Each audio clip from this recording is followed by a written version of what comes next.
Last time we got to the end of reading 1 on page 29, and so we will start with reading 2, one beginning Tang Kimmanyata Salha Attilo Bhoti. So I'll just read out this little passage, half a page of passage. By the way, the expression Sarlha, the person in question was called Sarlha, ending in a short ah. Here his name appears in the plural.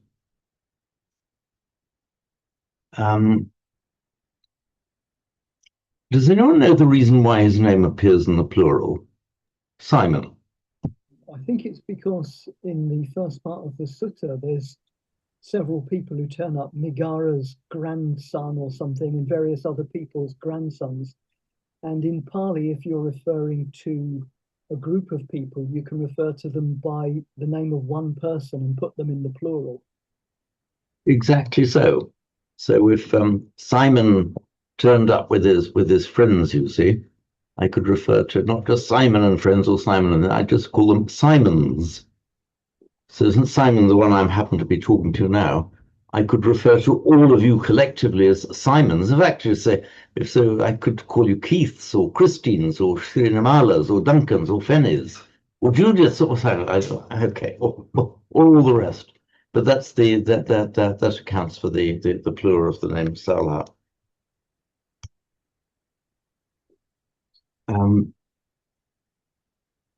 Just share screen.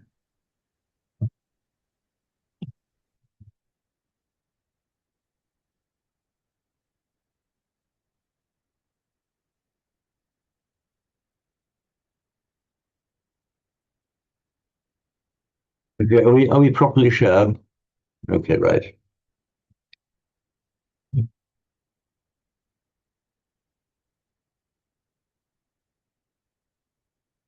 Kimmanyata salha attilubhroti evam bhante abhijhatiko ahang salha etamattam vadami luddhoko ayang salha abhijhalu panam pihanati adinnam pi adiyati paradaram pidakkachati musati bhanati yang sahuti digarattam ahitaya dukkhayati. Evam bhante. Let's just deal with that section first because the other sections broadly repeat it.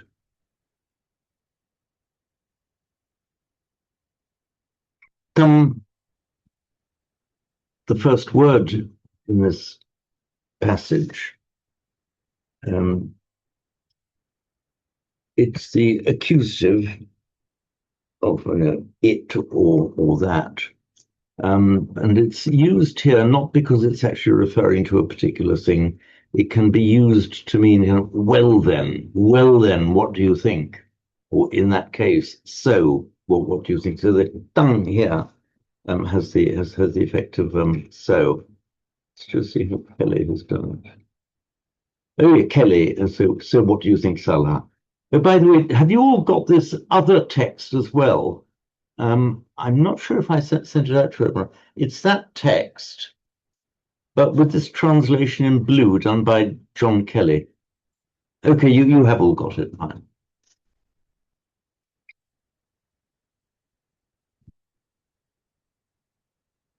Manyata. What do you think? Salha. Attilubho. So literally, is greed, meaning is there such a thing as greed? I think the force of this question is, does such a thing as greed exist? Note that this verb atti, we've got Simon. Should you scroll down, James? We've got the previous reading up on screen at the moment. Oh, so we have, thank you. There we are. Thank you, Simon.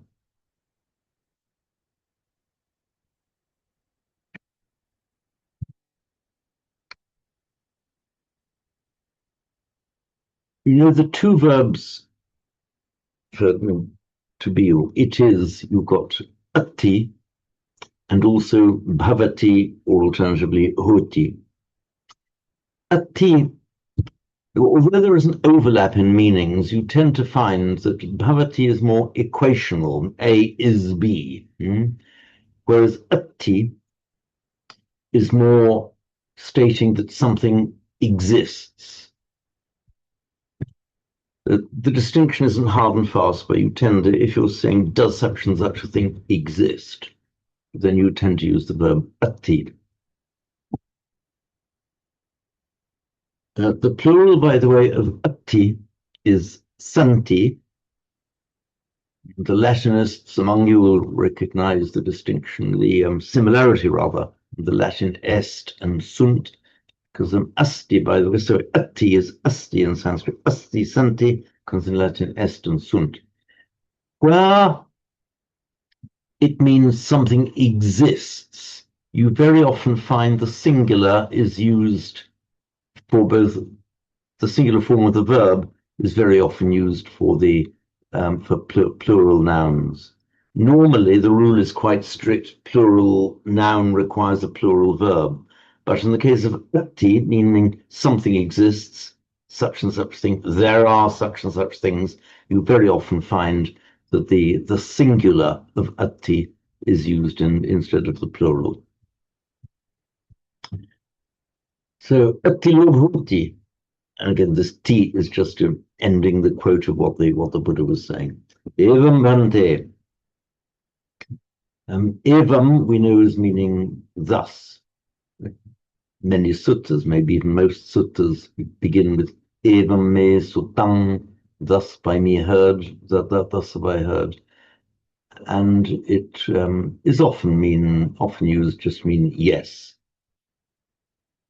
By way of positive answer to a question. So, does such thing as lobho exist? Atti lobho, evam, thus, and thus it is thus as you have said. So instead of yes. Abhijatiko ahang sila etamattam vadami. Ludhoko ayang sala abhijalu panam pihanati adinnam pi adiyati paradaram pigachati musapi bhanati yang sahoti digarattam ahitaya dukkhayati. So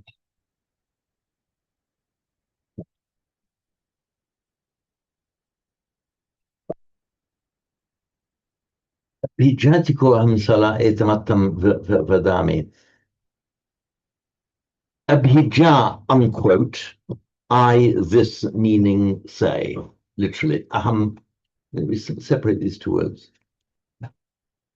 Etam attam vadami. So, atta here means meaning. It's just an idiomatic way of saying, I call this, I call lobha covetousness. So in other words, just one word for he's giving one word by way of explanation for another word. I call them the same thing, or the meaning that lobha has. This meaning I also call by the word abhija. The word atta you'll all recognize, of course. Atta, but as in the opening words of the Karaniya Metta Sutta, Karaniyang Atta Kusalena. So the Atta there is the goal. It comes from the root ri. Let me just get, so I'm just going to call up a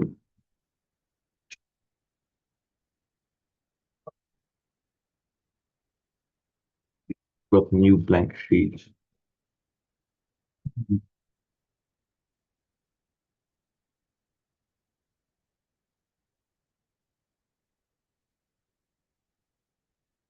It's from the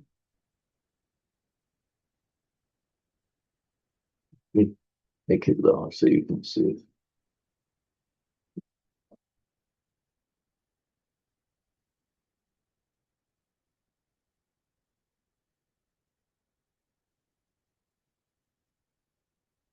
It's from the root iri, meaning to go.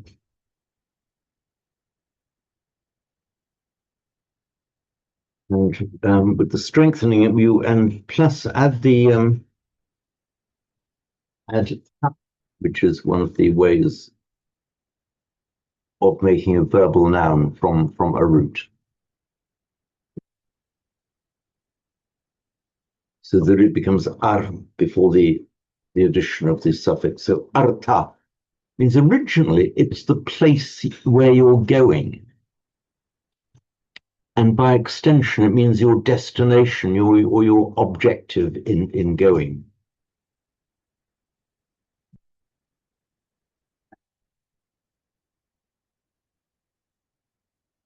And by further extension, it means the meaning as in the meaning of a word. And you can see why. What is the word getting at? What is the goal that word seeks to achieve? What is the atta of that word? So here we have atta in the sense of meaning.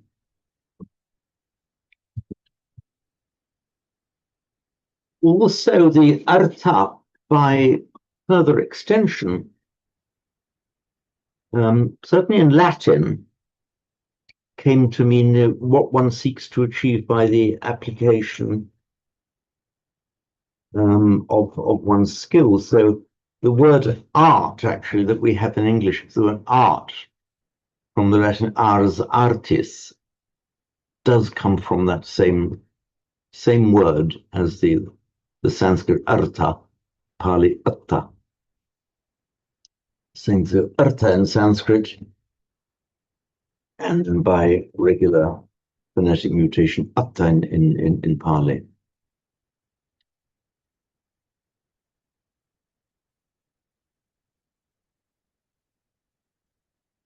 So it's that which you seek to, in the Latin sense, where it's come into Latin, is that which you seek to achieve by the application of your skill, the way of doing things.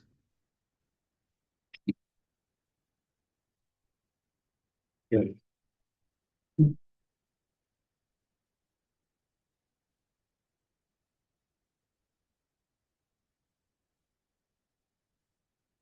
Abhijah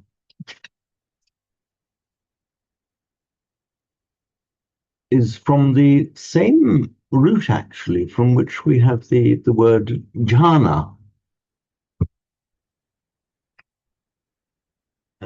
The original root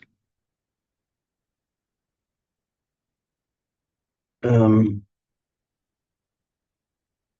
original Vedic root was dhi, which started off with a very ordinary idea, having the meaning of just thinking about something. And then the mind, particularly in its capacity of knowing and thinking. And then as a feminine noun also. Oops, thanks. Yeah.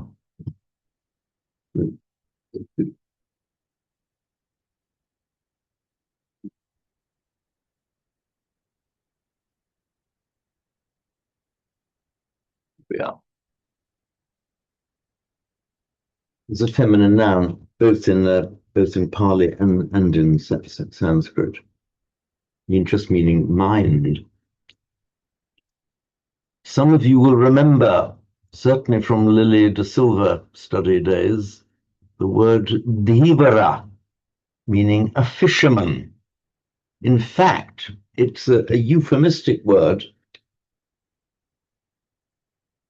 vara meaning choice, or the best of something.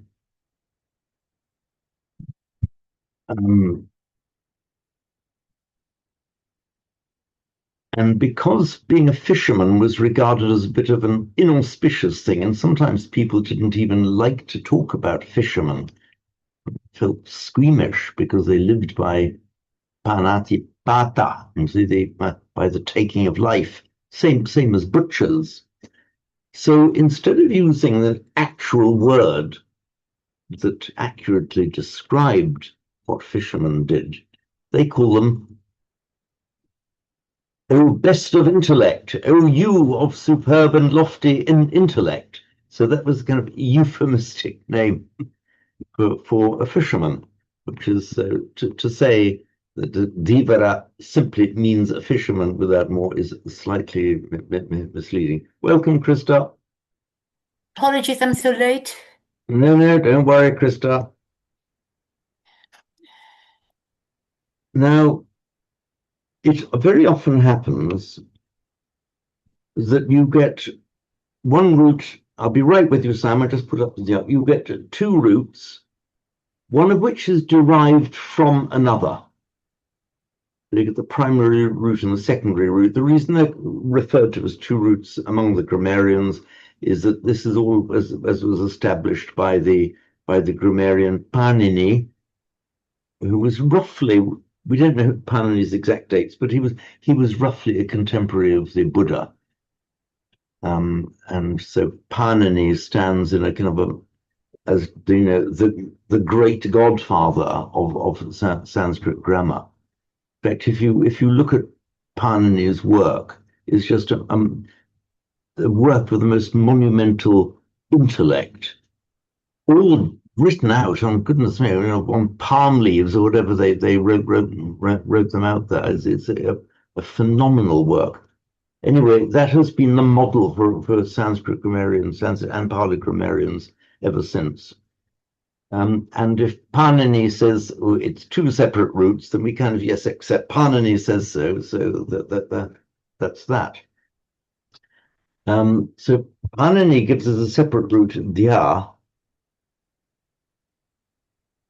which is, we can see it's just it means to meditate, or to fix one's mind upon something, was the original meaning, and then to meditate in the sense that we use it now, and by an ordinary process of making a verbal noun out of a noun, adna, dhyana, which is the same as our Pali word jhana.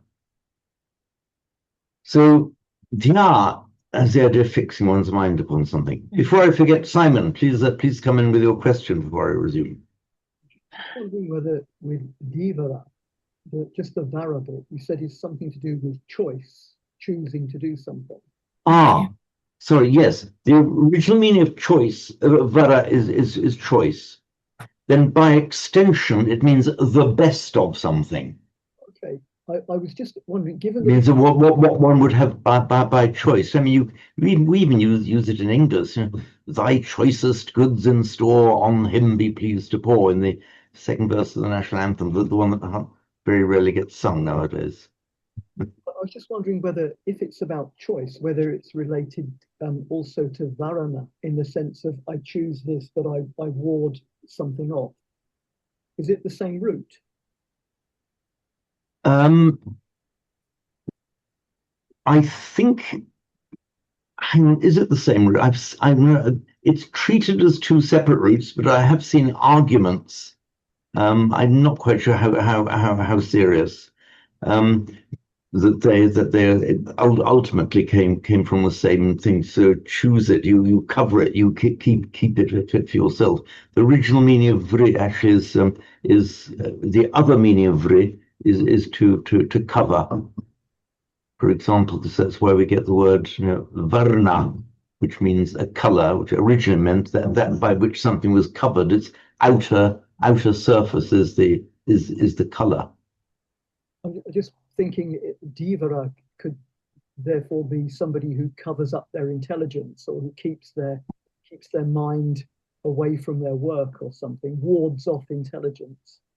I don't recall ever having seen vara used as the second member of a compound in that sense.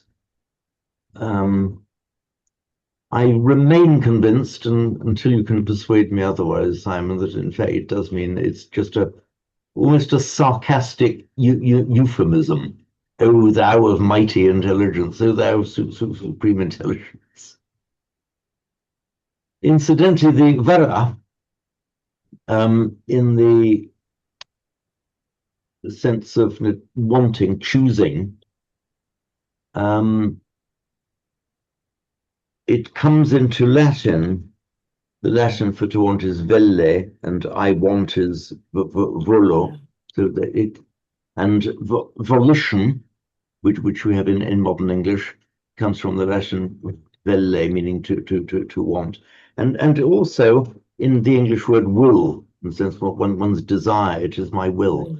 So vera, volition, and will, and vera, all come from that same root. So abhi, the prefix abhi, means on top of, above. And cognate with the Greek epi, as epicenter is the place above the center of the earthquake, and the epilogue of the words spoken after or on top of, after the play is finished. You have the epilogue. You have the epidermis, the outer skin. So abhidya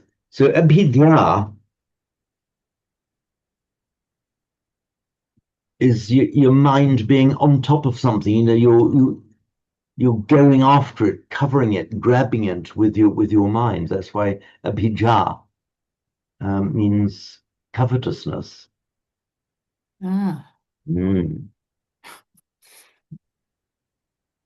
And with the suffix, adjectival suffix lu, not very commonly used, but we see it abhijalu, means full of covetousness. Sorry, Mr. Abhijalu.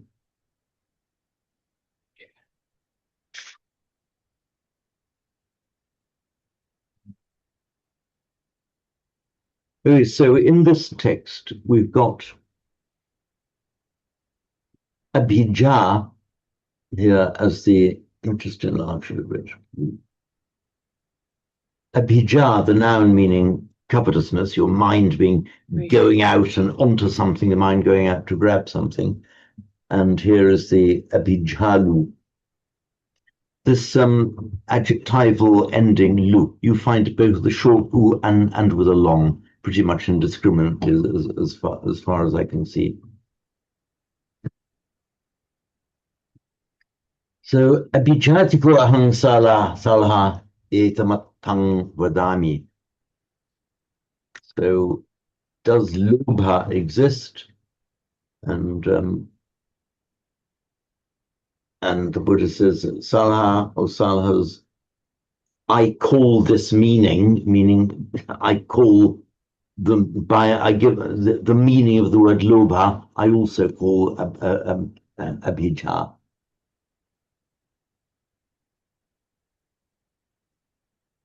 Now the word ludho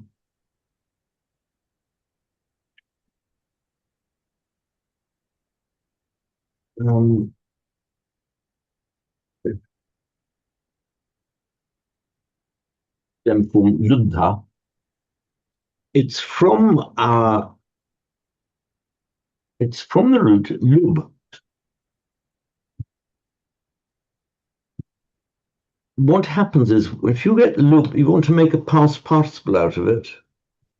The lub plus ta, which then in Sanskrit, by regular phonetic mutation, the aspiration, you get lub plus ta.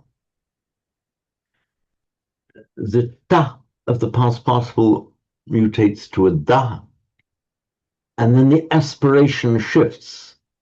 So instead of from the B to the D, so lubdha is just the way that lubdha becomes lubdha. So lub means to desire something, and from lub we get the noun lobha. one of our three fires, Lobha Dosa Moha. Now, one thing to note here, Lubta is the past participial form, the past passive participle. And the past passive participle most often has a passive meaning. So lubta would mostly mean that which is desired, that which is loved. Incidentally, lub and our English word love are etymologically the same word. In the Slavonic languages, you get the same root, lub, meaning love. So bear in mind that this lub root has a kind of a morally bad connotation, means excessive desire in Sanskrit, and all the more so in Buddhist literature in Pali. But here we have it as our lovely love in modern English, but the same word. So lubita, that which is loved. However, there are certain words where the past participle, instead of meaning something that is loved as a passive thing or is wanted, sometimes has the meaning of the person who is doing it. So the lubdha started off life meaning that which is wanted, that which is desired, and then by extension came to be applicable to the person who is loving, who is desiring. Simon. Yeah, have you got any more of those? Sorry? Those past participles that are passive but have an active meaning. So I didn't catch the first half of your question. Is my hearing aid? Just going to make sure my hearing aids are properly adjusted. They sometimes put themselves out of adjustment.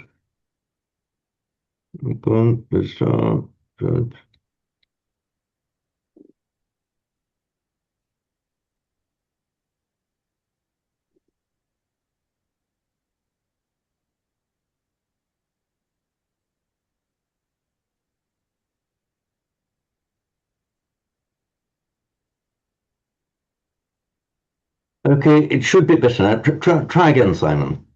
Yeah, I mean, I was just wondering whether you had any more examples of past participles that are passive that have this active meaning. I do, yes. I'll give it to you right now. So I'll just when I finish, so lubdha becomes, of course, lubdha in Pali. That's normal. The another one to give, we have the root up, meaning to get or to obtain.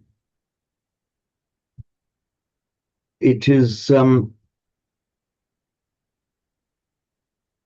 more commonly than not construed or used without any real change of meaning, as far as I can see, with the prefix pra. So you get prap, and it makes its past participle regularly. Oops, sorry. Prapta. Sorry.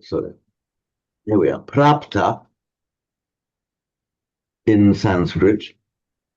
And by regular phonetic mutation, prapta from Sanskrit becomes ta in Pali. So the original meaning, original sense of prapta, patta, is that which has been got, that which has been obtained, but it can also mean the person who has obtained something. There is a chant, one of the chants we do. Somebody tell me which it finishes up with us patanu patidhammatang. Ojanga Paritta. Sorry? Ojanga Paritta. The Bhujanga Parita, is it? Is that right? Have I got the right one? Let me just get my copy down.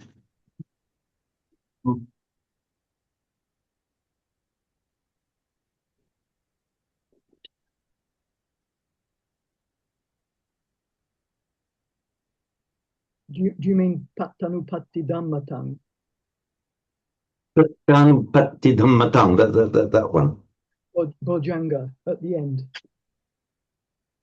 Well remembered, Simon. Which page is it? Does anyone remember which 30. page it is? 40? 30. Okay, thank you.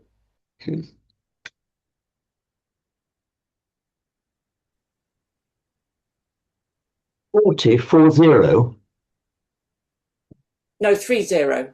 Sorry, my sound wasn't coming through well.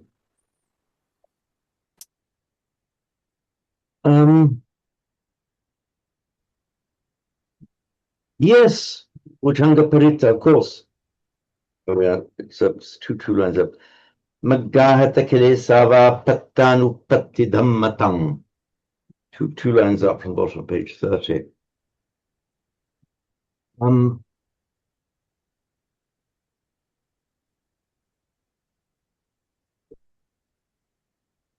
So this means, if I'm just looking at this now, the Pattanupatti Dhammatang, so they have, so the Patta, so I would like to be able to close the door to shut out the noise of the builders, but I'm also expecting a delivery and the doorbell isn't working. So quite a lot of things I'm having to contend with. I hope the noise isn't too bad. So they have achieved. What have they achieved? Uppatti means arising. It has the same meaning, arising again, coming to being again. We have the word upada, as in the paticca samuppada, the dependent co-arising. Uppatti and upada are effectively just two different ways of making the verbal noun. So one of the ways of making the verbal noun is take the root pad and lengthen it and add an apada. So pada in Sanskrit, upada in Pali. Another way, as we know, is you add a ti to the root, and that's how we get padti becomes patti. So uppatti and uppada have essentially the same meaning. So the uppatti means arising in the sense of arising again. If a person is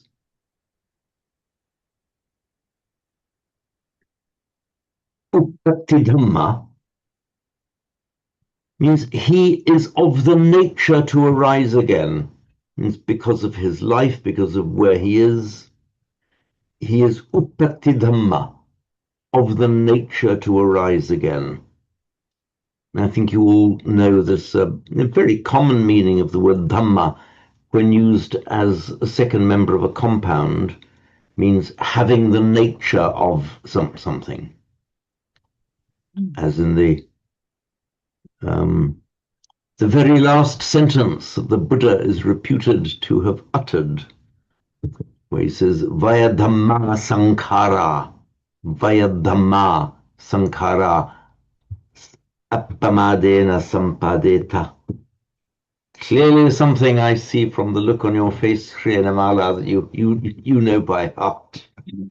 No doubt again from when you were a little girl. So the Vaya Vaya, Sanskrit Vyaya, means fading away, going away, disappearing. So Vyaya on its own just means going away, but Vaya, it has the nature to fade, to disappear, to cease to be. So Vaya Dhamma Sankhara, the Sankhara is compounded things. So Sankhara, compounded things, are Vaya Dhamma. They are of the nature to Vaya, of the nature to disappear, to fade, to cease to exist. So Uppatti Dhamma, the Dhamma is used in that same meaning here. Uppatti Dhamma, of the nature to arise, but here specifically of the nature to be reborn. So if you're uppatti dhamma, means you haven't quite made it yet, you're going to be reborn. Don't worry, chaps, we're getting there. We're getting there. So, if Upatidhamma is an adjective meaning having or being of the nature to be reborn, we can make an abstract noun out of it in the normal way. Upatidhammata. This means the nature to be reborn. The quality of having the nature of being liable to be reborn is upatidhammata. Now, if you have got rid of that quality, then the quality of not being of the nature to be reborn is anupatidhammata, the non-rearising naturedness. So look now at these words at the end of the Bhujanga Paritta. Pattanupatidhammatam. Patta used in a transitive sense now, and even with verbal force, they have achieved, they have attained. What have they attained? Anupatidhammatam. So that's why it goes in the accusative form. So those people are patta, those who have obtained anupatidhammatam, the nature not to have to be reborn. And the pattanupatti that we see in our chanting book, pattanupatti, is simply these vowels becoming merged. And that gives us the form that we see in our chanting books now, pattanupatidhammatam.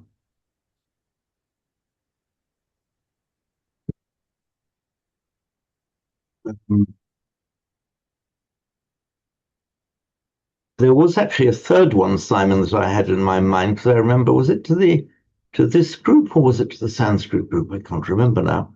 That I was actually explaining patta or prapta along with yet a third one. I can't remember which group it was now. But anyway, they're not very common, but they are a few of them. And luddha.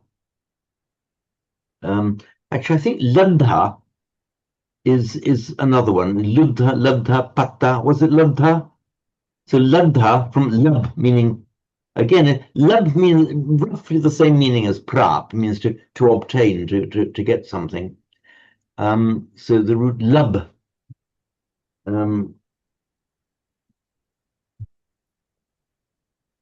which again makes its past participle labdha, which in Pali becomes ladha.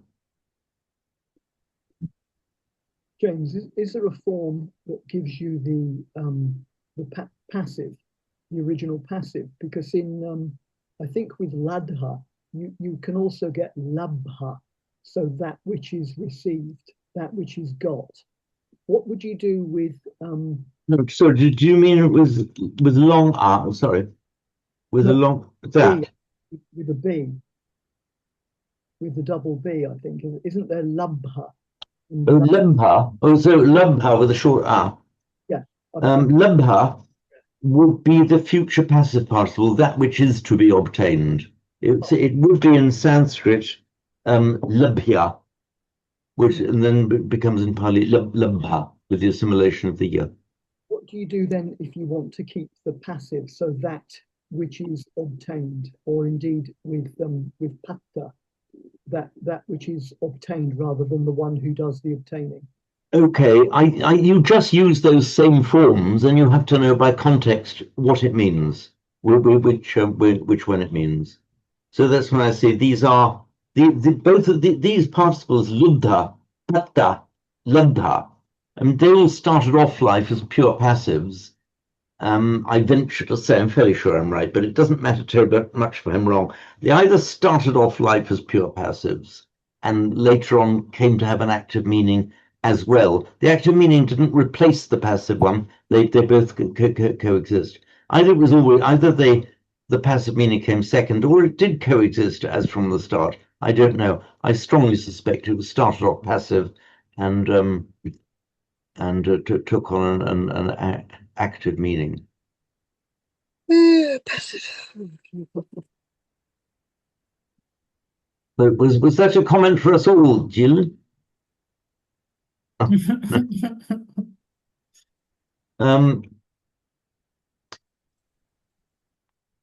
So where were we? Yes. I'm lost. Okay, so back to where we were. So was there anything more arising out of this little excursion? Okay.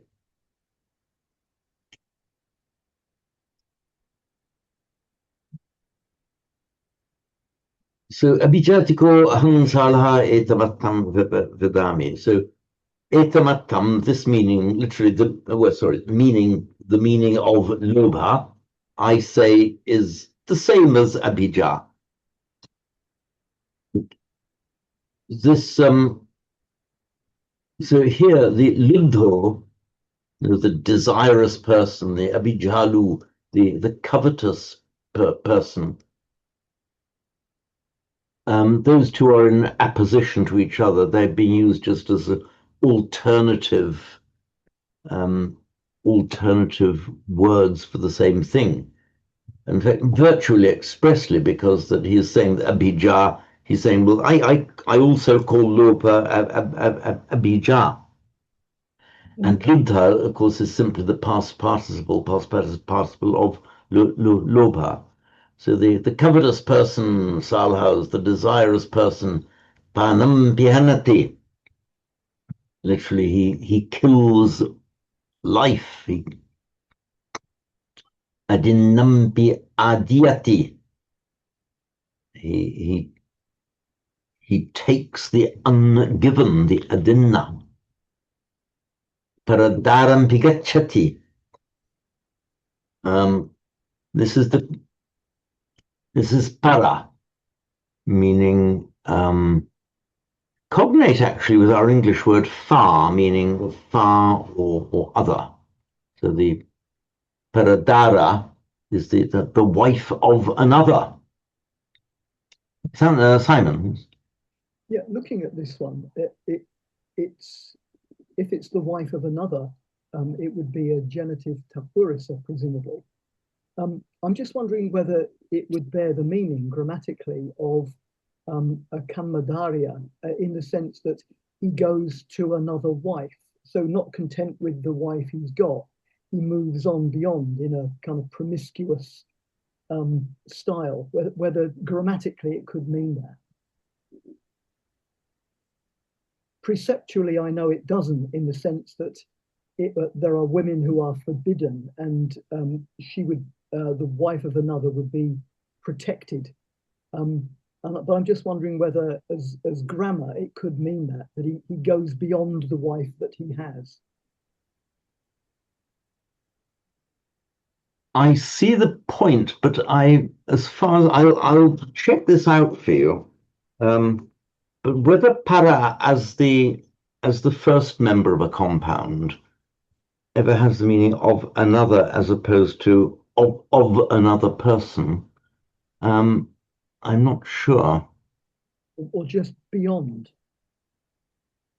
Yeah, it's cognate with our English word far, as of near and far, it's kind of beyond other. Paradaram, okay. Firstly, was there any particular prohibition on having more than one wife? I mean, there were numerous. I mean, it was regarded as fairly normal, particularly if you were a ruler or something, or wealthy, to have more than one wife. So it wasn't regarded as an immoral thing. That's why I say, in terms of the precepts, it would be the wife of another. That's one of the women who are protected. Yeah. By the sangha, protected by the parents, protected by another man, or garlanded by another man. But I'm just wondering whether grammatically it could be a kammadarya, even though the meaning probably isn't that. Okay, I'll check that out. I'll check that out. I mean, for example, the ones that just come into my mind, where para is used as the first member of a compound. The ones that come into my mind means of another. For example, I forget which Hindu scripture it's in, but there's the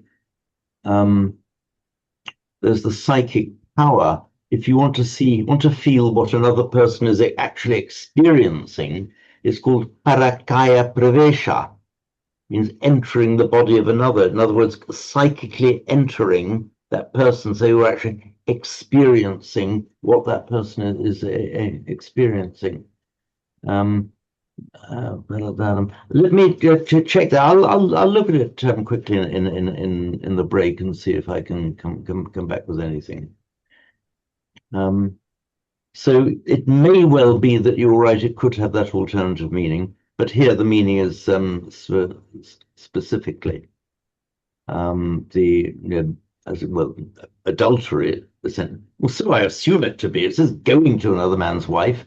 Doesn't say necessarily what he does when he gets there, but we have to assume that it is being treated as an immoral activity to be avoided. So musapi bhanati.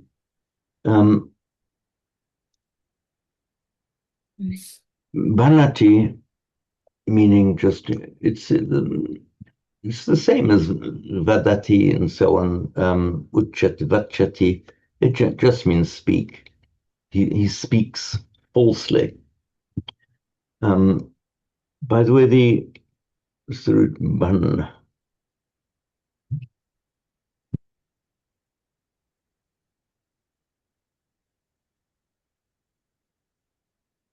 Some of you may be familiar with the word bhanaka, literally a speaker, but in the Theravada monastic tradition, bhanaka specifically means it's one of a category of monks who are entrusted with the by heart memorization of suttas. So they become the bhanaka, the speakers, those who are able to recite the sutta by heart.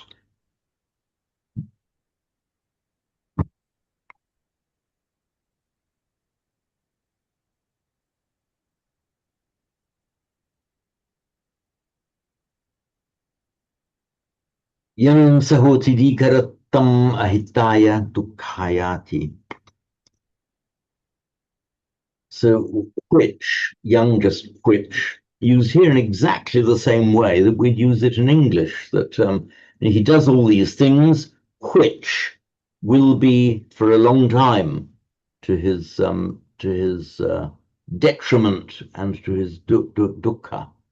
So young, I've construed youngsa as young assa. I expressly said so.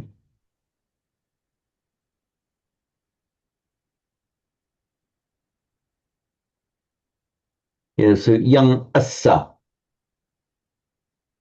which for him is. The assa is just the genitive form of so. It's assa or tassa. In Sanskrit, asya and tasya, meaning of him or for him. So young assahoti, which for him is digharatang ahitaya dukkhaya. Simon. Could it not also be, when I first saw it, I thought it could be a number of things. It could be a horse. What? I thought firstly it might just be sa as in his own, which it would be for him or his own long-term disbenefit and unhappiness. Yeah. Mm-hmm. Could it also be the optative, as in it would be or could be? This would be assa. Okay, well, yes.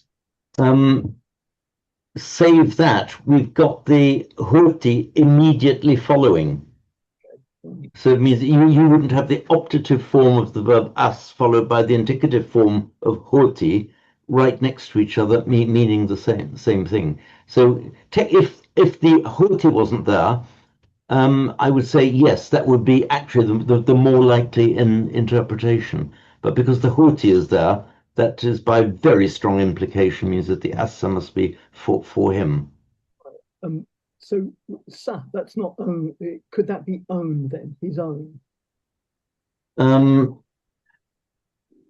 Oh, you mean as from Sanskrit, swa, of oneself, or one. The answer is yes, it could be, but used on its own, as monosyllabically on its own, it could be used meaning one's own, but it would have to be immediately followed by a noun. Right. Here, it's standing independently, which means it can't be the sa or swa, meaning one's own prefix. This ambiguity in the Pali, we've resolved the ambiguity of assa. What does assa mean? And write the words in Sanskrit, asya, of him. The optative form syat, from the root as, to be, may be, and the noun, the noun ashwa, meaning a horse. By the way, this ashwa, we see very commonly. You get the sh in Sanskrit, becomes, as we know, the s in Pali, but it very frequently turns up as a k in Latin and Greek. So the ashwa and the Latin equus, they are, you know, etymologically the same word. Now the problem is asya becomes assa in Pali. Syat also mutates slightly irregularly to assa, and ashva also turns up in Pali as assa. So you've got these three words, assa, in Pali, which, if you didn't know by context which one was meant, there could be an ambiguity. His, might be, and horse. Was in Sanskrit, there's no possibility of confusion. They're all distinctly different words in Sanskrit and can't be confused. So young Sahuti, young Asahuti, which is for him, Dikaratam, literally long night, but used as one compound. So long night is just an idiomatic way of saying for a long time. It doesn't necessarily mean that the night is long. It just means for a very long time. Will be for his ahitaya, for his ahita, his detriment, literally his unbenefit, and for his dukkha. Suffering.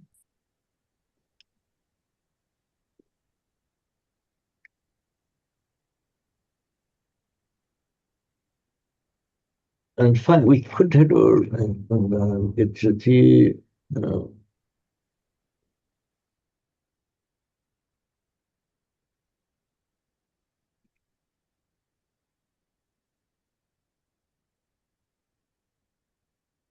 so one other thing I'll explain. Did I explain it in the notes? Yeah. Kimmanyata. What do you think? From the root man, basic meaning think, and cognate with our English word mind, and equally cognate with the Latin mens, from which we get the English mental. It's a class 4 verb in Sanskrit, so it inserts a ya immediately after the root. So it's not manati, but manyati. In Sanskrit,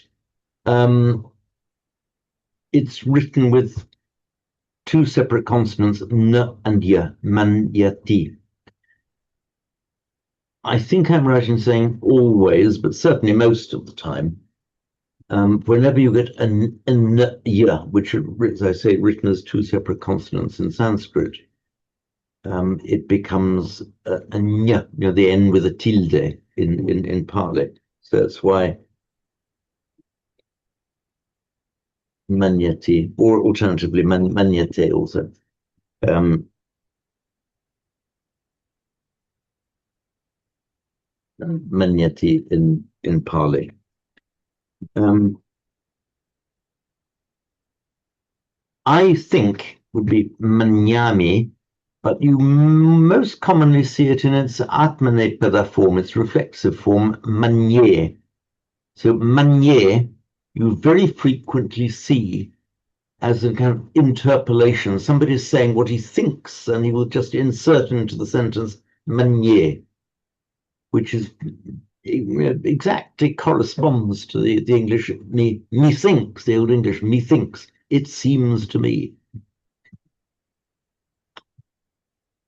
But here, the way the word is being used is exactly as we would use it in English. What do you think? What's your view on it? Kim manyata.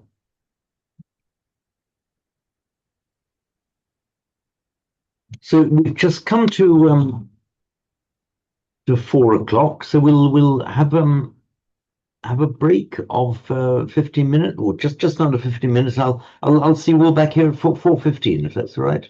See you then.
James, Duncan. when did you send the text out, James, with the blue writing? I must have missed that. Is that just recently? No, this would have been quite a long time ago. Okay, I'll have a look. I'll have it somewhere. I'll have a Okay, look. but Yep. it'll be a very easy matter for me just in my next group email just send it out again. Okay, Yes. that'd be super. Yeah. Thank you. It's by a man called a Pali scholar called John Kelly, whom I know only as the man who did this particular thing. As an aid for students, he produced this translation of all of the reading texts in Ger and Karanatilaka. Right.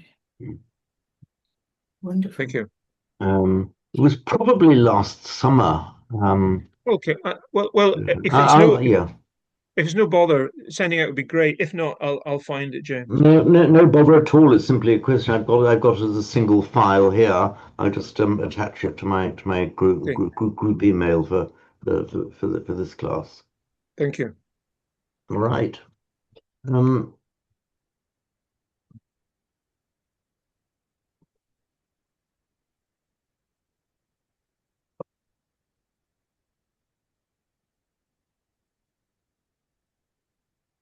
so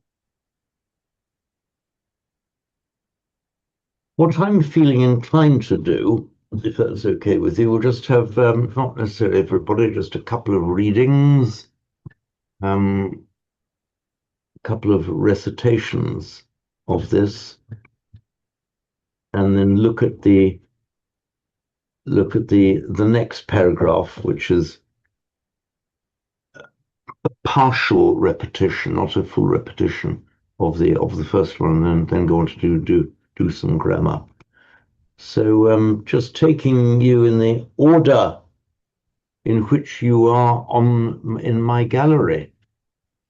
Judith, that makes you. You are the first in my gallery. So would you? I'll just read it through once, and then you can follow on after that. Tankimanyata salha attilo bhoti evam bhante abhijatiko ahang salha etamattang vadami luddhoko ayang salha abhijalu panampi hanati adinnampi adiyati paratarampi gacchati musapi banati yang sahoti garatang ahitaya dukhayati evam bhante. Oh, sorry, before you start, Judith, Simon's point, can it mean another?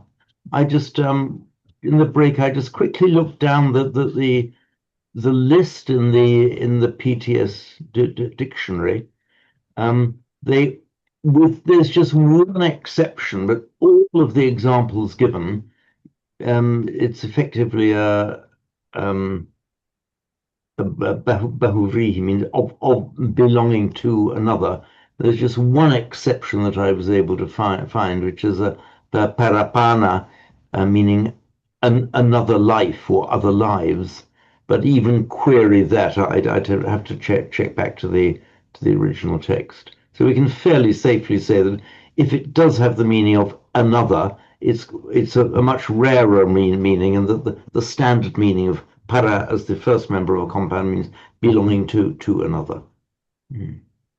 So sorry about that. Sorry for the disruption, Judith. Back to you again now. Yes, am I starting from Avam? That's right, Evam. Yeah. Yeah. So, Okay. or you can even start with the question in the first line. Yes. Tamkim banata sala ati loboti. Evam banti abijatiko aham sala etem atam vadami. Ludoko ayam sala. Abijahalu and Panampi and Hanati, Adinampi, Adiyati, Paradarampi, Yachati, Musapi Banati, Yamsahati, Digam Ratam, Ahitaya, Dukayahati.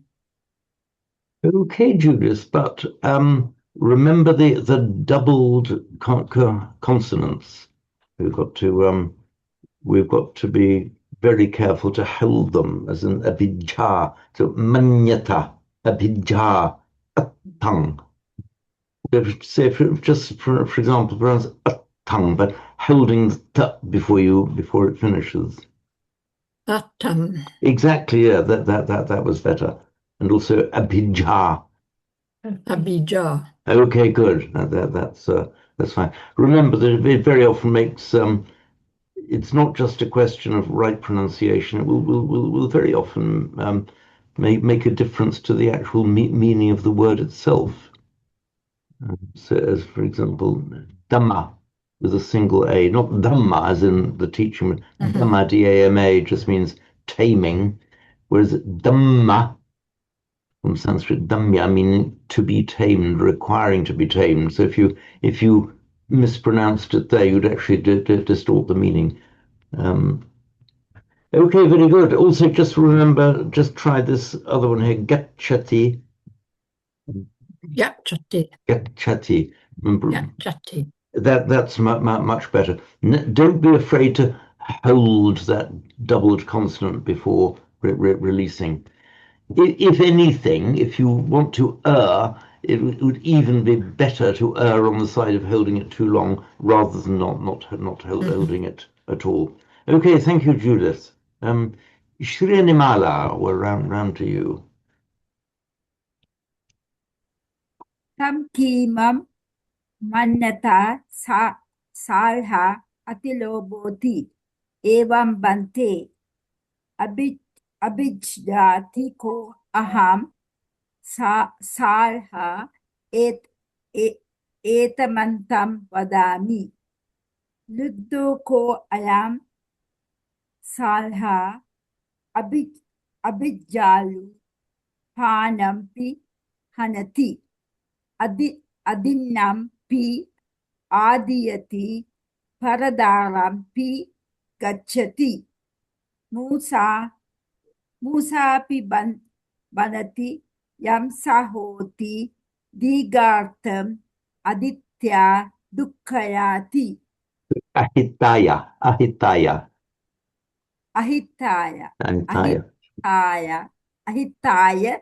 Dukkhayati. Excellent. Tell me, Shrinimala, in modern Sinhala, do you use the words hitta and ahitta, meaning benefit and detriment? Yeah, we have ahita and yeah. Okay, right. Yeah. And finally, before we move on, sorry, you were going to say, Shrinimala? Yes, we have in our Sinhalese language ahita and. Okay. So, Sarah, can you do us a recitation and we'll pass on? Okay.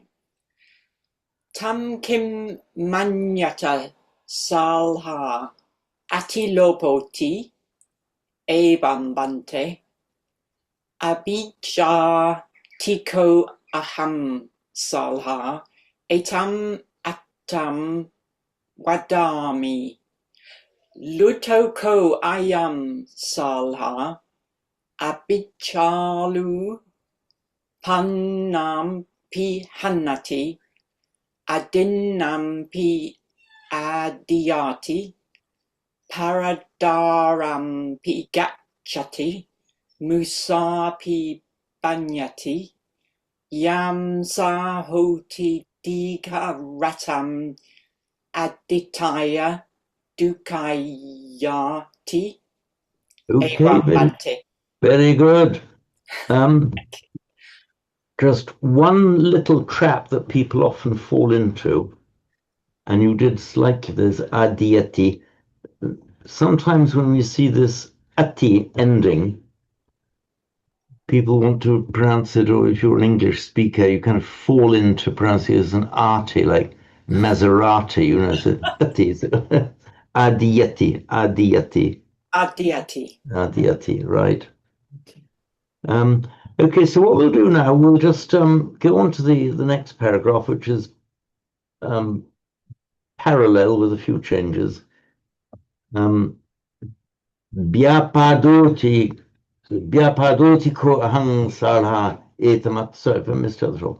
So tankim manyata salha atti dosoti evam bhante vyapadotiko ahang salha etamattam vadami duktoko ayang salha vyapanna chitto panam pihanati adinnam pi adiyati parataram pigacchati musapi bhanati yang sahuti digaratang ahitaya dukkayati.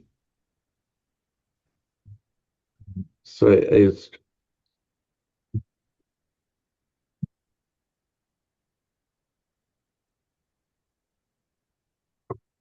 but normally when I look at my mobile phone when I'm talking to people, I have the excuse that I'm adjusting my hearing aids.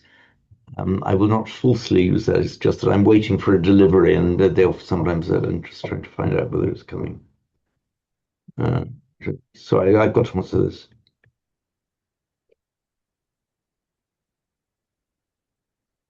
Okay, right.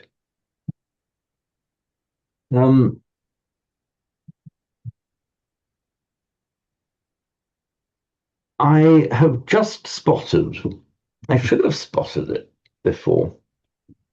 An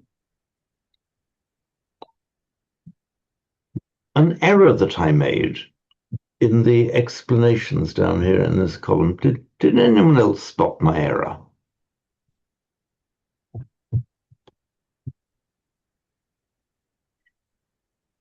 It's an error, oddly enough, that the native speakers of Pali themselves fell into.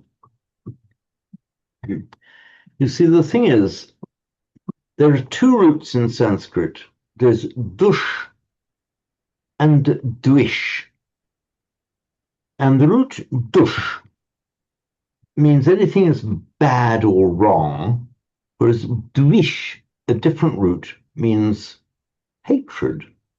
Let me just call up here, call up Melanie Williams. So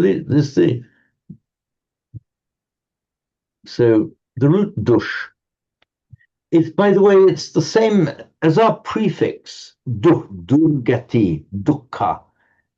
We have the root form is dush, meaning to be bad or corrupted, impure, or to perish, and then to commit a sin. That's the root dush. But as a prefix, it's our very, very common prefix, just meaning bad or wrong. So, as in dukkha, for example, is the dukkha, bad space, literally. That's the dush root. There is also in Sanskrit the separate root dvish, which means to hate, be hostile, unfriendly,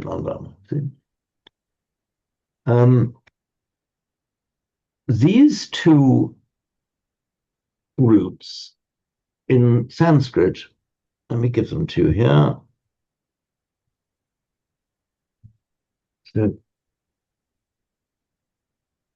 So the root dush makes a verbal noun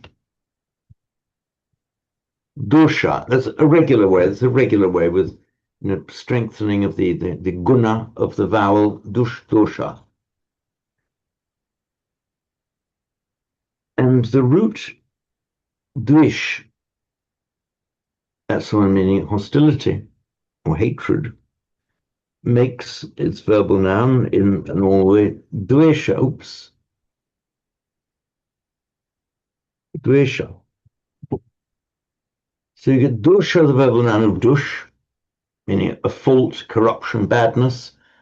Dvesha is the verbal noun dush, meaning hostility, enmity, hatred. Now, these two words, dosa, the dosha, and dvesha, the word dosha, as you would expect, turns up in Pali, as I put it on this line here, turns up in Pali as dosa. Lobha dosa moha. Dosha to dosa is what you would expect. But what happened you would expect dvesha to have become something like desa, but no, it became dosa in Pali. So the two words that are distinct in Sanskrit became merged in Pali. So if you see the Pali word dosa, it's not possible to tell just by looking at the word itself which one it came from. Matters then got slightly more confusing because in meaning as well, they tended to become merged in Pali. In Sanskrit, they could never have become merged because the forms are irretrievably distinct in Sanskrit, but in Pali they do.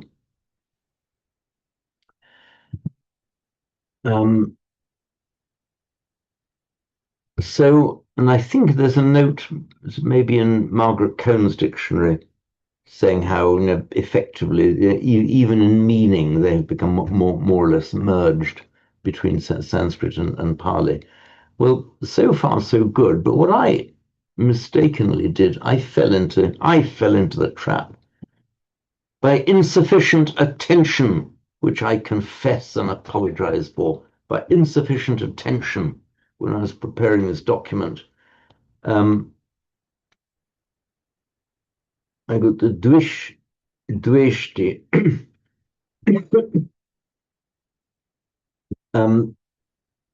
Dvesha dosa, because then I fell into the same trap, and then I started construing it as being so hostility, ill will. So far so good, but then the past participle, I put dushta dutta. In Sanskrit, dushta is the past participle from the root dush, not dwish. It has a separate, Sanskrit, of course, as you would expect, has the separate regular past participle, dvishta, meaning hated, disliked. So I will need just to redo that to make it clear. But it doesn't affect the meaning too much because, as I said, dosa, from the two words dosha and dvesha in Sanskrit, have pretty much become merged into one. And basically the meaning is, you can see how the meanings got merged together as well. If your mind is bad or corrupted towards a particular person, it means you regard that person with hostility and ill will. It's just coincidentally, methods of thinking brought these two meanings within the same word.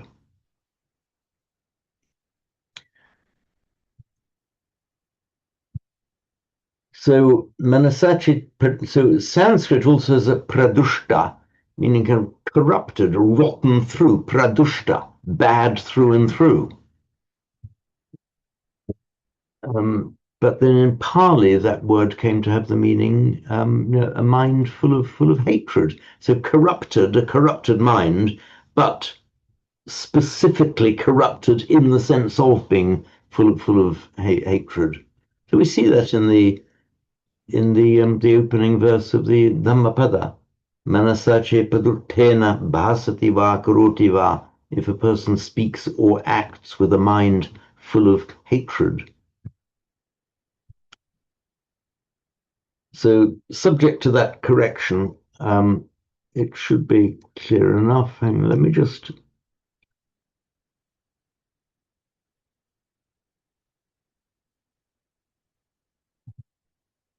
So, Vyapada, dosa, in the sense then of hostility, ill will, hatred, and Vyapada come to mean kind of broadly the same kind of thing. So, Tamkimanyata sala atti dosoti, is there such a thing as dosa? And the same as in the previous paragraph, Vyapadotiko ahang salha etamattang vadami. So this attam, etamattam, meaning this meaning dosa, I also call as Byapada. So Byapada, in Sanskrit, Vyapada, from the root pad, which has two meanings, either to go, also meaning to fall, and apad means you either go towards something or fall into something, fall into a state or condition, as in falling into a misfortune. One of the verbal nouns, apatti, is an offense committed by a monk, an offense against the monastic rule. It's something he's fallen into, like we have the same meaning of being morally fallen, and indeed even the fall with a capital F. So with the V in front of it, that suggests not just falling into something, but here it's got this destructive meaning, also falling, but falling apart. So vyapad is to fall away or to perish. And vyapada, in Pali also byapada with a B, means ruin or destruction. Now, by a curious extension of meaning, we have the root meaning of byapada, of ruin or destruction, like the falling apart. But also, by extension of meaning in Pali, it can mean the desire to cause destruction or harm to another, and therefore, by extension, means evil in intent. So the desire to cause hurt. So Vyapadotiko aham salah etamatam vedami means, so this word dosa, I would also call the same meaning Vyapada. So this dutto, this person who is dushta, of corrupted and therefore hostile mind, Vyapanna chitto. Now, hyphenate it here. So vyapada, ruin or destruction, or malevolence. Here this is the past participle form of it. Therefore, just means in a malevolent state. So a ruined and therefore malevolent state. Here, chitta is used as the second member of the compound, and here it's obviously a possessive compound, bahubihi, one whose chitta is vyapanna, who is malevolence-minded, having a chitta of vyapada.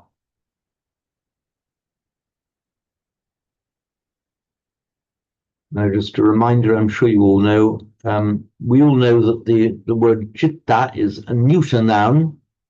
Used on its own, it is the chittam, neuter. But here, used as part of a compound, this now makes an adjective. The compound taken together, vyapana chitto, is an adjective, and therefore chittam ceases to function as a neuter noun, and it functions like any other adjective ending in a. So the masculine singular of it is vyapanna chitto.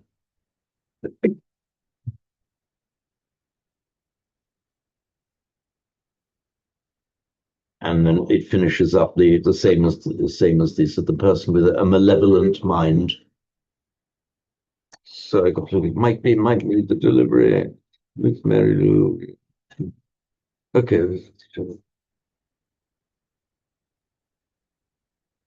vyapadotiko aham salha etamatam padami. Duppoko aham salha vyapanna chitto panam pihanati. Adinnam piadyati paradaram pigacchati. Musapi bhanati. yang sahuti digarattam mahitaya dukhayati. So is all this reasonably clear, despite the obfuscation of which I was guilty by my confusing the two groups in my notes?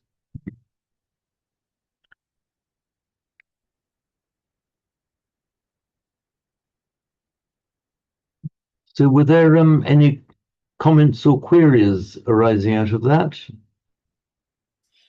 I just wondered why they don't say Yammasa. Is that just because it sounds ugly, or is it some sort of common abbreviation in Pali? The Yamasahuti.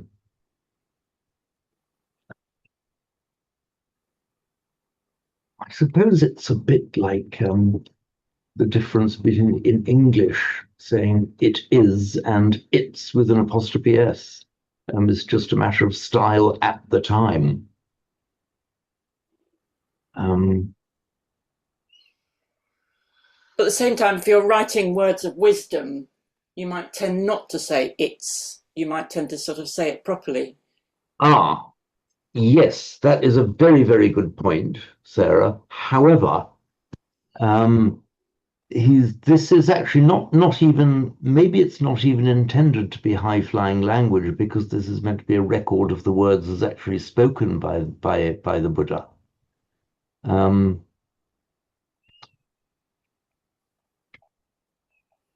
It doesn't shock me to see it, and it doesn't strike me as in any way in derogation of the lofty nature of the words being spoken. So young Asahuti. If you ask me which one, I toss a coin, which one I would have expected to see, I would have expected to see young Asahuti. But this one, as I say, it doesn't shock me just to see it. I mean, we're used to seeing it in chants, aren't we, to try and make it scan or whatever. But when you've got just speech, there's no particular reason to make it harder to understand. I'm speaking personally here. Yes, you are right about that. Of course, if you saw this in poetry, you'd immediately know that he needed to fit it into the meter. The answer is just either is permissible here. I can't say I know enough to know by what criteria he or the later writer would have been guided. Because either is perfectly okay, and I don't think it has the same tone as where you put like abbreviate. If you were using, say the deliberately high words to express a truth, you tend not to use colloquial abbreviations in English. So I don't think it has quite that same tone. So I could say the speaker or writer is entirely free to use either. I don't think he's, as it were, downgrading the solemnity of his speech by doing it in this way. Okay, thank you. When you asked that question, Sarah, I thought, oh, did Sarah? No, Sarah didn't. Very carefully reminded me to do the recording at the beginning of this class, but not to switch the recording back on when we resumed after the break. However, then there was another moment, because then I remembered that I didn't remember to turn it off for the break. So, sorry, chaps. It occurred to me to wonder whether to do that, but I thought the risk is too great of not remembering to turn it on.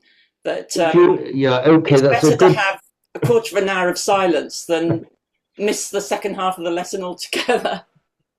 Especially if there was a risk of forgetting anything, you certainly erred on the right side of caution. So you did right. So here we are. Then this will turn up to be about 14 minutes longer than it ought to be with the recorded blank in the middle. Right. So Simon, please. Yeah. It just kind of occurred to me. It's probably more of a doctrinal point, but I was trying to work out the point of this sutta, Sorry, Simon, there's something that's coming into a bit muffled with your voice today. Is there? Can you put your I'll lean forward. Can you hear now? a little bit better? Yeah. I was trying to work out the point of this sutta, why we would need to be reminded that lobha is the same as abhijja and so on, and then to get examples of it. We could work that out for ourselves. And then it occurred to me that what's probably going on here is something to do with dependent origination. That the Buddha is saying, instead of it just simply being lobha, dosa, and moha as these kind of blind forces, what's happening with abhijja and the examples he gives is that he's talking about contact, that these things arise when you see paradara, when you see the wife of another. That you're just greedy, you're greedy for specific things, or your hatred extends to specific things in the environment. So it's about contact and feeling as opposed to some blind cosmic urge to do ill. Yeah, that's a good point. And also following on from that, if you look at the words here, we've got our standard words that we all know, the lobha, dosa, moha. But what he's doing here, he's equating abhijja with lobha. Now, abhijja is quite an expressive word. It's just the mind jumping onto things, the mind grabbing things. Exactly, yeah. So he's given not only the various examples, but he's given a word. It's not the word, is he on about lobha again? He's given this word that actually strongly indicates this graphically the mind leaping out and grabbing things. And equally for dosa, he's given this very expressive action word, the biapada, falling upon somebody with malicious intent to hurt and even to destroy. And with moha, often translated as delusion, he's given a more, the concrete abhijja, just you not getting it, not seeing it. So in each case, he's given a much more kind of dynamic word instead of the standard trio of words, yogadosa moha. And they're much more kind of verbal forms, aren't they? Like avidya is vidyati, something Yes. is not seeing what they should have seen. Yeah. And the bhyapada, again, strongly verbal form, and abhijja. The abhijja, that your mind jumping onto something. So yeah, I hadn't actually seen that point, Simon. Excellent point there.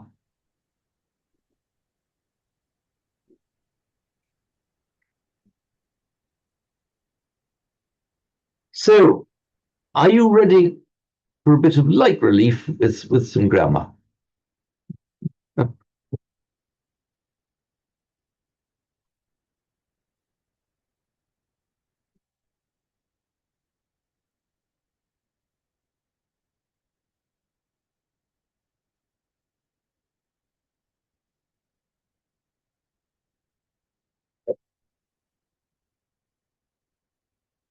So I've just got to there's a hell of a ramp. I mean, one second, also let's go.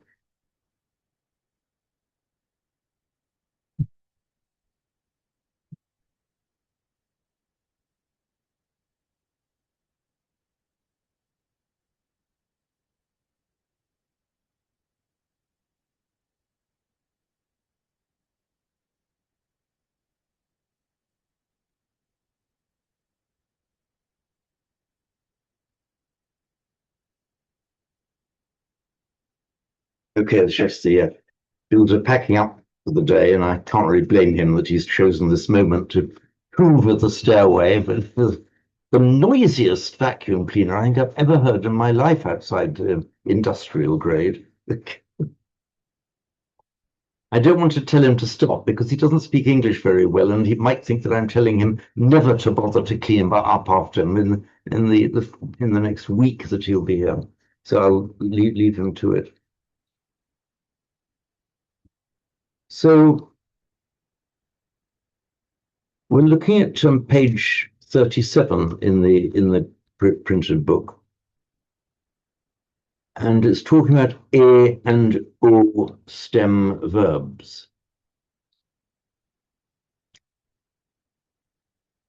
Now, you know how I love going back to Sanskrit to explain things. I will say here that to talk about a and o stem verbs is perfectly all right, if you're looking solely at Pali. It's slightly misleading if you are looking at Pali and tracing it back to the Sanskrit. And the way that he's done it, it works if you ignore Sanskrit. So where did I get? Where did I put me? Here we are.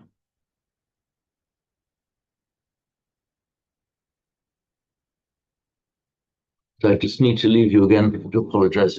I just need to open the door now. He's finished his hoovering.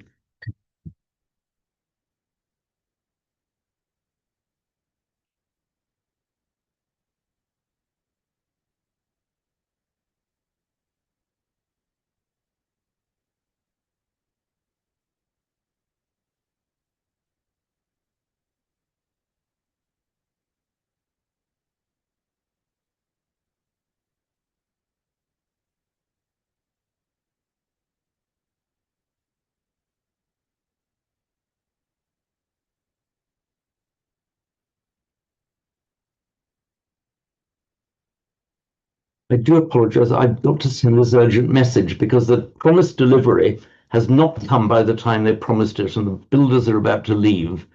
And if they don't carry them in, I'll have to leave the stuff outside. So do forgive me. It's a bit urgent.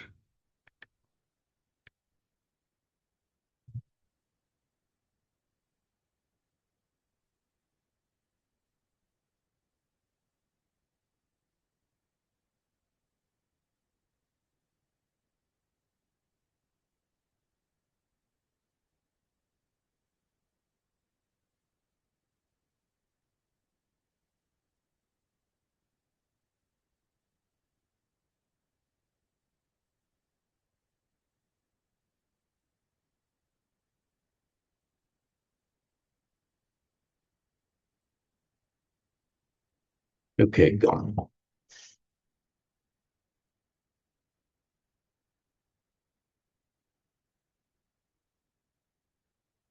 So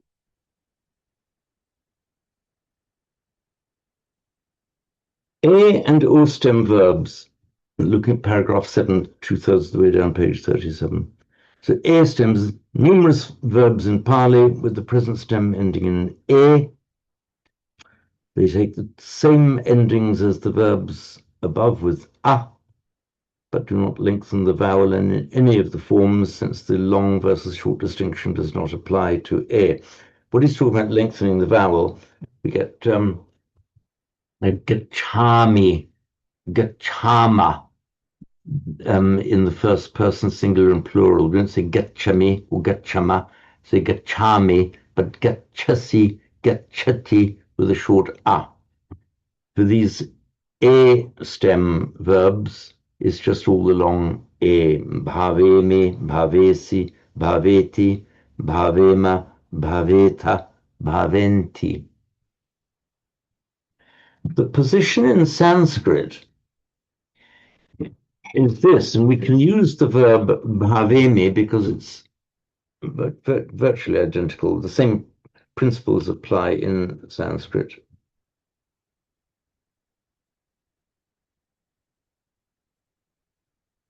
This is from the root bhu, to be.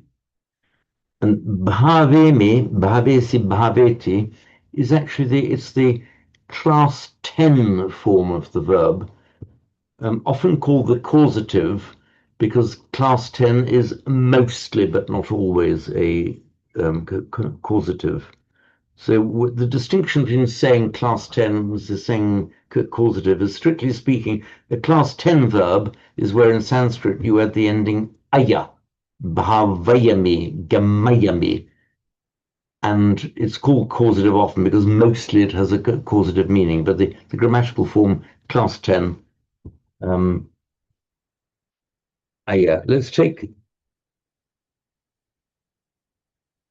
gum.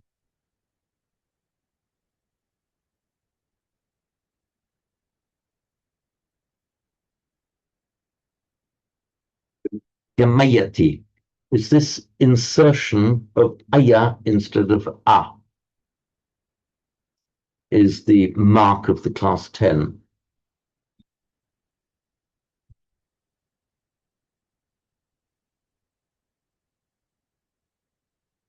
Bhavayati, class 10 with a causative meaning, causes to be, brings into being.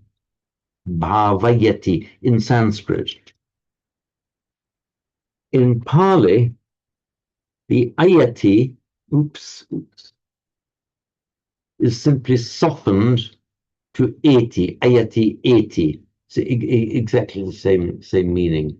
It's like a colloquial shortening of it between Sanskrit and Pali.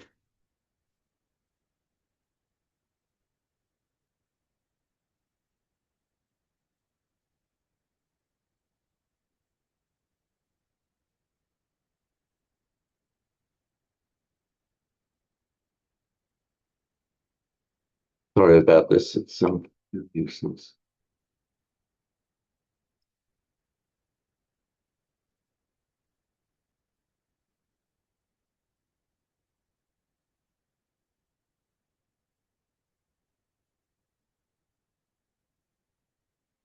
Oh, sorry, I think something might have arrived. Excuse me, it is a little bit important, the entire equipment for the new bathroom.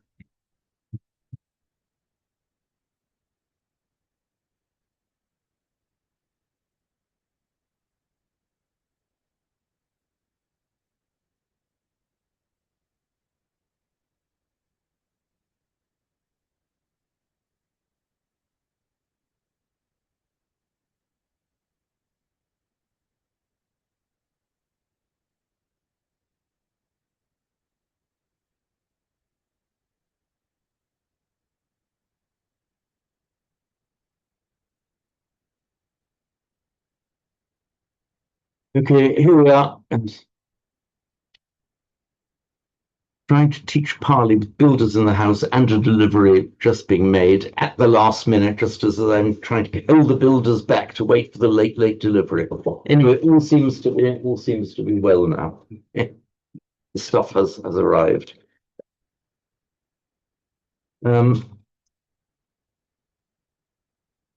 So bhavayati in Sanskrit, bhaveti, and you can see where that happens, like a colloquial softening. So many of the features of Pali, you can see it's just a colloquial way of saying things in Sanskrit. And in fact, in Pali, the form bhavayati is also allowed, and you will see it. It's more frequent to see the eti form, but the ayati form you will often see. So they're both allowed, just the eti form is more common.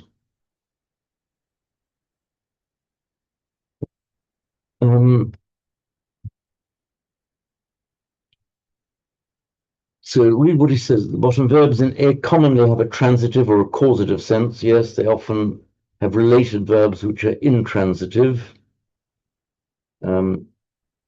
If the E verb is transitive, yeah, okay, or transitive or causative. It can make an intransitive verb into a transitive verb.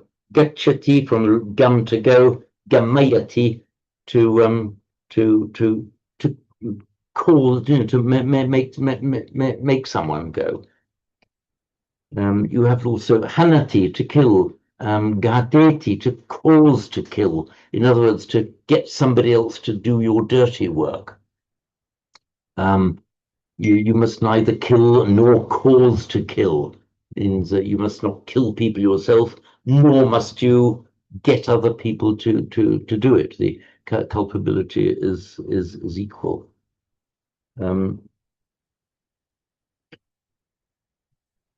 So the vowels within the A stem will usually be longer or otherwise different from those within the related verb, which also have a stem ending in some other vowel. I don't know what it's saying. The bhavati becomes exists with bhaveti, causes to exist. Other will appear as we proceed. So this bhaveti, to cause to be, to bring into being, we have that. The verbal noun from it is bhavana, which we will know is the same bhavana, which often means one meditation or one's practice. The idea behind it being that when we do our practice, we are bringing something into being. Either we are bringing into being that which did not exist before, we are creating something, or it also means to enhance the being of what already existed. So you can enhance whatever was there, make it grow. So either bring it into existence or make it grow. So bhavana has both of those meanings.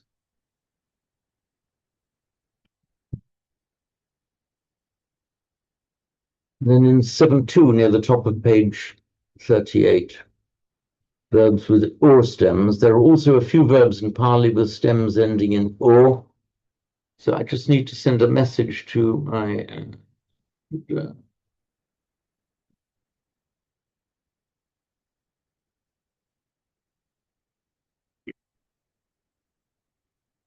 sorry, I need to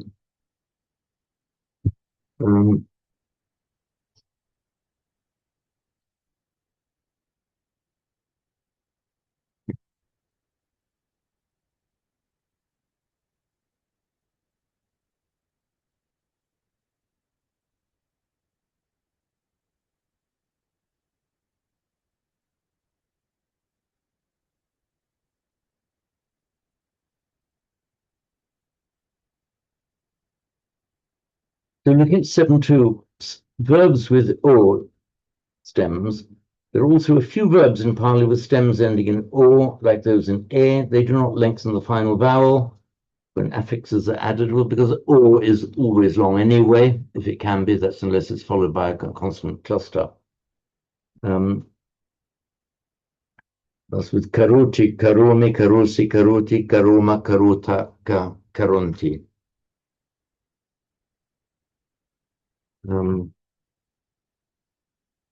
There are just a few verbs in Pali that have this o in infix. In fact, it's a combination of the class 5 and class 8 verbs in Sanskrit that one day we will deal with separately. Enough now simply to know that we've got not karati but karoti, karumi, karusi, karoti, just meaning does or makes.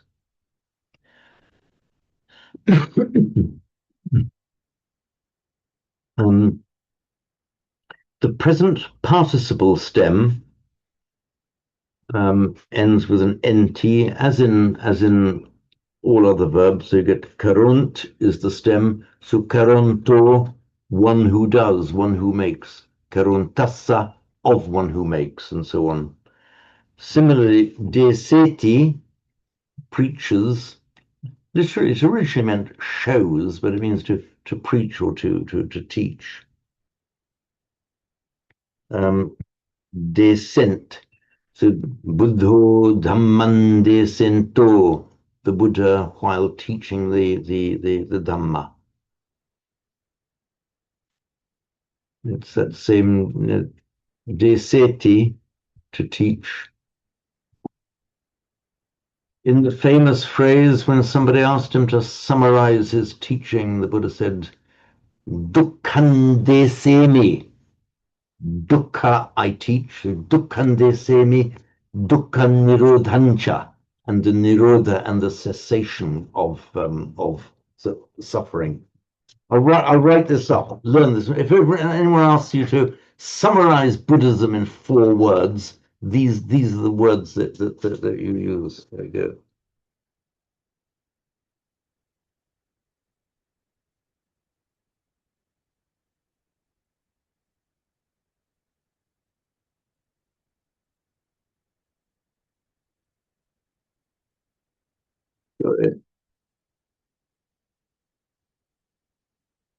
Dukkhandesemi, Dukkha I teach, Dukkha Nirodhancha, and the Nirodha and the cessation of Dukkha. I can't remember whether that was in the same sutta where the Buddha said, just as the great ocean has just one taste, the taste of salt, so my teaching has just one taste, the taste of freedom. Can't remember which one that came in.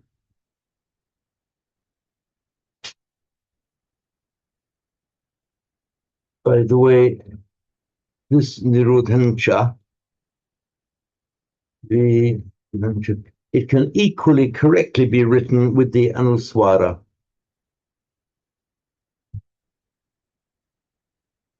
Nirodhancha, Nirodhancha, they'd be pronounced exactly the same.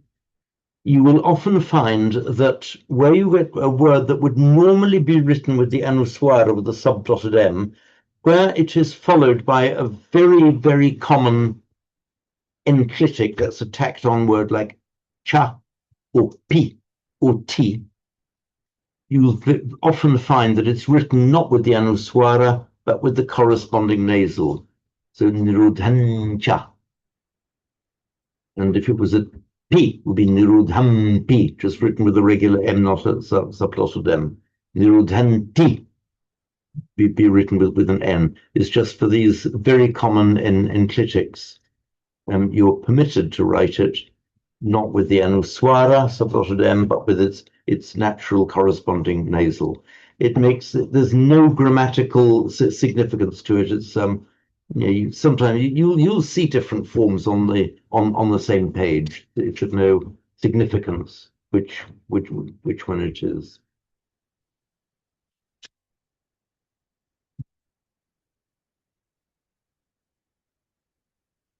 But we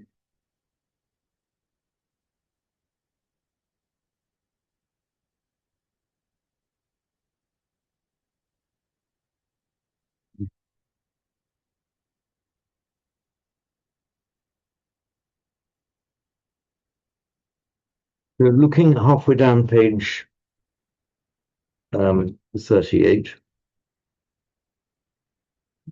Accusative of manner. The accusative form of pronouns may be used as adverbs of manner. So tam, the accusative form, the pronoun so, meaning thus or thus. And kim actually its basic meaning is what, but it can also be an adverb of an interrogative adverb of manner, meaning how. And the evam, as we saw occurring earlier, evam, in addition to meaning thus is its primary meaning, has a special sense as a polite yes. So evam bhante. The same happens in Latin with etiam, which means thus, can be used to mean yes as well. Now in paragraph 9, yedi, if, may occur with the optative if the situation described is assumed to be hypothetical. Sorry? Excuse me 1 second. I finished today. Sorry? I finished today. Okay, thank you very much indeed, Johnny. Excellent work. Thank you.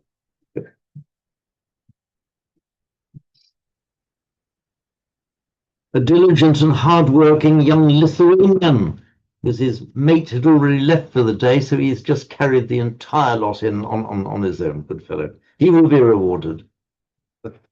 Okay, it's just gone now, so hopefully we'll have a peace and quiet for the last few minutes.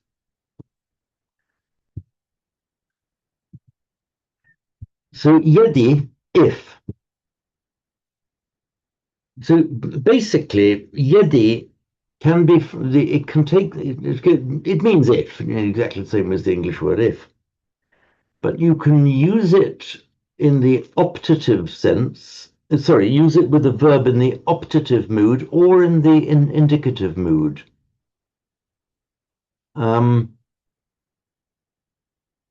if you use it in the optative mood, that gives more the sense of something like being hypothetical, in doubt, might or might not happen. Whereas if it's in the indicative mood, it gives more of a sense that you're fairly sure that something is the case or will happen. There's no hard and fast rule. We do kind of the same thing. If that is so, if that be so, if that were so, if it were to be the case that. So we can use if in a much more, in one sense, expressing the view that, or the unspoken view that you're fairly sure it will happen, or you can a genuine open to doubt hypothetical if. So there are various ways of expressing that same idea in English. If that's so, if that were to be so, so it's just the ways we express these slightly different modes of approach in English. The same kind of idea lies behind the use of the indicative or the optative in Pali.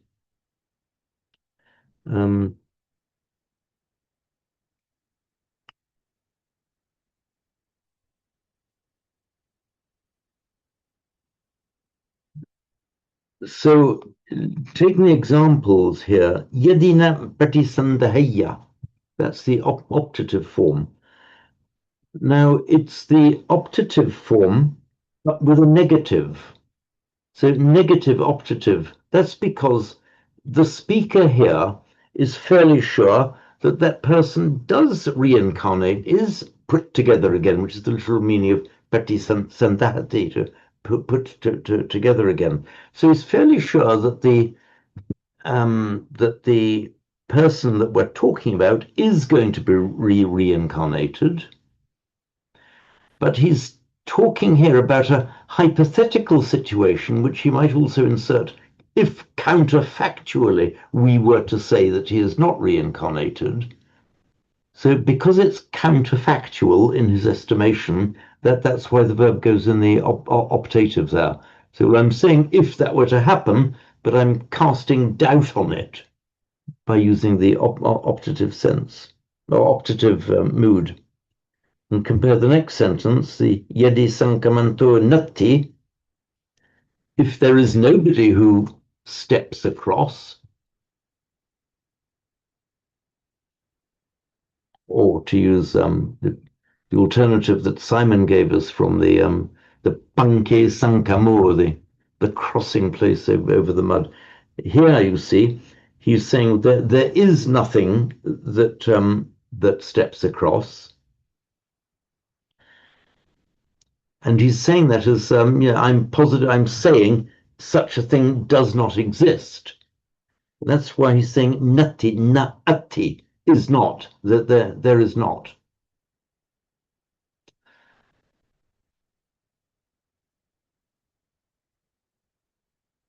So negative, if yedi sankamanto nati, meaning if, but more if, because I'm convinced that that it is in fact so, that there is a negative, there is nobody who steps across. Therefore, he's fairly convinced in saying it doesn't exist. Therefore, he uses the indicative, the atti.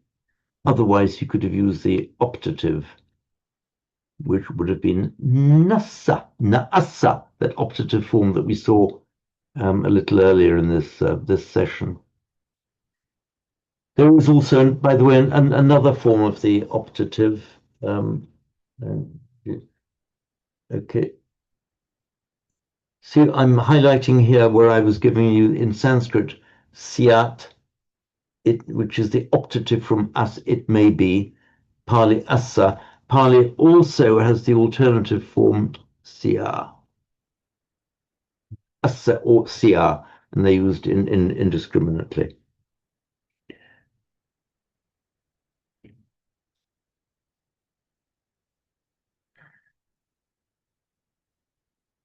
So is that clear enough? You can, if you're using an if clause,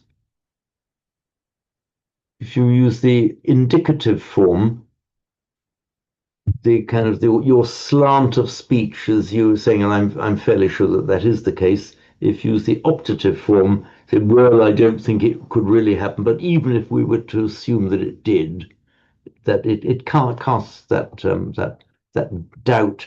The speaker is expressing doubt from his own mind as to whether the if clause is kind of a genuine possibility or not.